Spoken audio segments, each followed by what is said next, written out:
Donc on est au départ du trou numéro 11 maintenant. Alors trou très scénique avec une mare devant le trou aussi. Ce trou là est un par 4 court. Donc il y a deux options. Pour les gros frappeurs, surtout des boules jaunes mais des boules blanches, ça pourrait se tenter. Un coup tout droit au green par-dessus les arbres. Mais il y a quand même une belle longueur de vol parce qu'il y a des mares à survoler. Et sinon on est sage, on met un coup de fer côté droit et il nous restera un wedge dans les mains pour le deuxième coup. Ça va être l'option du jour compte tenu du vent.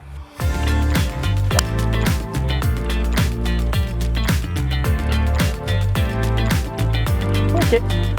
Deuxième coup sur ce trou numéro 11. Principaux obstacles, donc on a une mare qui protège vraiment le green un petit peu mais qui est courte. Et ensuite on a un green qui est quadrillé, donc il y a 4 bunkers, devant à droite, derrière à droite, devant à gauche, derrière à gauche. Donc il faut trouver le green en évitant tous les bunkers qui sont autour, parce qu'en plus le green est un petit peu coquin.